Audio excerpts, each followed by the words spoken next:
नमस्कार, मैं हूं राशिद अली और आप देख रहे हैं खोज न्यूज। लोकसभा चुनाव के चलते आज उत्तर प्रदेश के सियासी रण में दो दिग्गज आमने सामने थे। एक तरफ जहां केंद्रीय गृह मंत्री अमित शाह अखिलेश यादव के गढ़ इटावा और मैनपुरी में उन पर जमकर बरस रहे थे, तो वहीं संभल में अखिलेश यादव ने भी भारतीय जनता पार्टी की सरकार पर जबरदस्त हमला बोला। इन दोनों नेताओं ने क्या कहा, आइए सुनते हैं। सबसे पहले केंद्रीय गृह मंत्री अमित शाह ने अखिलेश यादव के गढ़ मैनपुरी में उन पर परिवारवाद को लेकर जबरदस्त हमला बोला। उन्होंने अखिलेश यादव पर परिवारवाद के आरोप लगाते हुए क्या कहा, आइए सुनते हैं। ये समाजवादी पार्टी ऐसा कहती है कि हम यादवों के खैर ख्वाह हैं। मैं आज यहां पर मैनपुरी की धरती पर बताने आया हूं, मुलायम सिंह जी मुख्यमंत्री बने या नहीं बने? अरे यार बोलो ना, बने या नहीं बने? उनके बाद में मुख्यमंत्री मुलायम सिंह जी का बेटा बना। उनके निधन के बाद सांसद उनकी बहू बनी। उसके बाद इस बार कन्नौज से खुद अखिलेश लड़ रहे हैं, मैनपुरी से डिंपल जी लड़ रही है, फिरोजाबाद से भतीजा अक्षय लड़ रहा है, बदायूं से आदित्य यादव लड़ रहा है, आजमगढ़ से धर्मेंद्र यादव लड़ रहा है। मैं आज अखिलेश जी को पूछने आया हूं, अखिलेश जी, और कोई यादव नहीं मिलता, अपने कुनबे में ही मिलता है क्या? ये कैसा आपका यादव प्रेम है भाई? जो कुछ भी है अपने कुनबे में डालो। अरे ये किसी के नहीं है, अपनी सोते हैं। समय आ गया है ये परिवारवादी पार्टियों को समाप्त कर नरेंद्र मोदी के नेतृत्व में मैनपुरी में कमल खिलाने का समय आ गया है।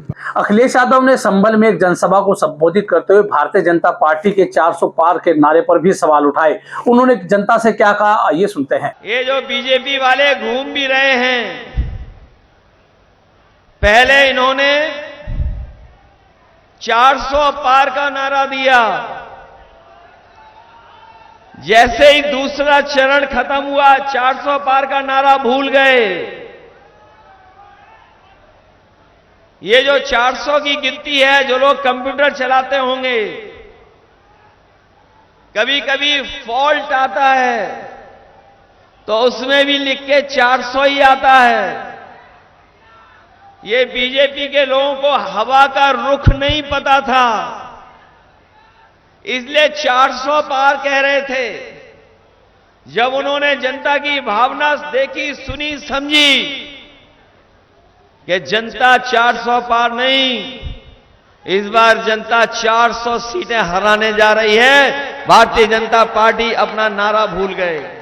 इसके बाद केंद्रीय गृह मंत्री अमित शाह ने अखिलेश यादव के गृह जनपद इटावा में राम भक्तों पर गोली कांड को लेकर भी जिक्र किया। उन्होंने पुरानी याद दिलाते हुए कहा कि क्या राम मंदिर बनना चाहिए था या नहीं बनना चाहिए था। जिन्होंने कार सेवकों पर गोली चलाई, जिन्होंने राम मंदिर के निर्माण को रोका और राम भगवान के प्राण प्रतिष्ठा का भी बहिष्कार किया, उनके बीच में और राम भक्तों के बीच में आपको चयन करना है। तो इसको चुनोगे, बताओ भाई। अखिलेश यादव यही नहीं रुके, उन्होंने भारतीय जनता पार्टी की सरकार में हुए पेपर लीक को लेकर भी युवाओं से सवाल पूछे। उन्होंने कहा कि भारतीय जनता पार्टी की सरकार में ही पेपर लीक क्यों हो रहे हैं। वहीं हमारे ये नौजवान जानते होंगे, जितने यहां पर सभा में आए हैं, इन नौजवानों का भविष्य भारतीय जनता पार्टी ने अंधकार में डाल दिया है। ये नौजवान नौकरी और रोजगार चाहते थे, इन्हें नौकरी और रोजगार नहीं दिया।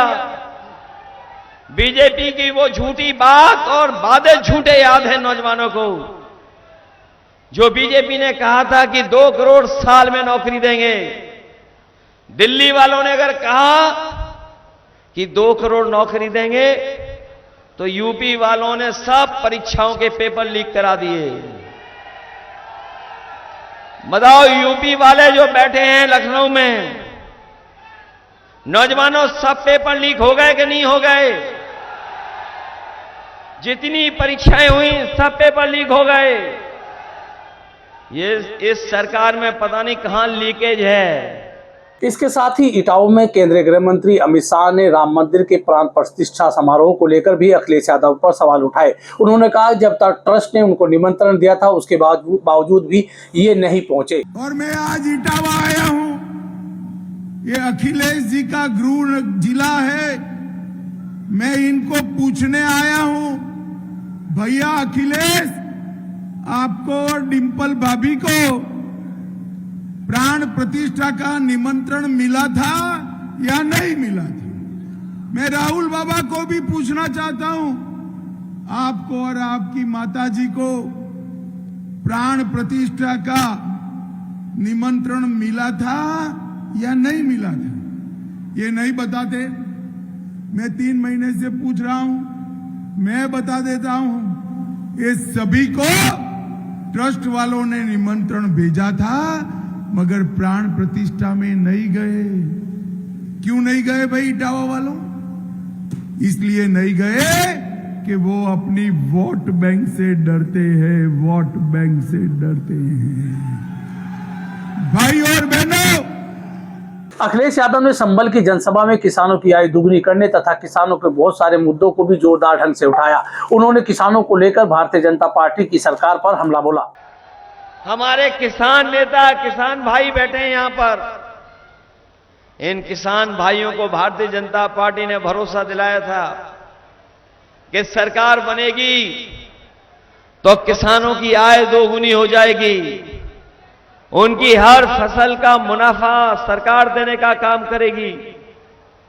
यहां किसान भाई मौजूद होंगे। बताओ, लगातार 10 साल सरकार दिल्ली में रही, उत्तर प्रदेश में 7 साल से सरकार में है। हमारे किसी भी किसान भाई को उसकी फसल की पैदावार की सही कीमत भी अगर सरकार ने दिलाई हो तो बता दो। अखिलेश यादव ने भारतीय जनता पार्टी के द्वारा चलाई गई विकसित भारत यात्रा पर भी सवाल उठाए।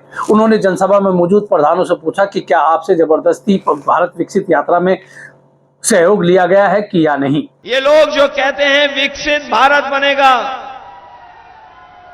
हम अपने प्रधान जो आए होंगे वो जानते होंगे। अगर प्रधान भाई लोगों ने इनका सहयोग न किया होता तो इनकी विकसित यात्रा भी नहीं चल पाती। यहां प्रधान होंगे वो जानते होंगे, विकसित यात्रा के नाम पर आपसे पैसा वसूल करके यात्रा कराई। सुनने में आ रहा है ये भूसे के लिए भी दबाव बना लेते हैं कभी कभी। ये सरकार वाले प्रशासन के माध्यम से भूसे के लिए भी दबाव बना रहे हैं।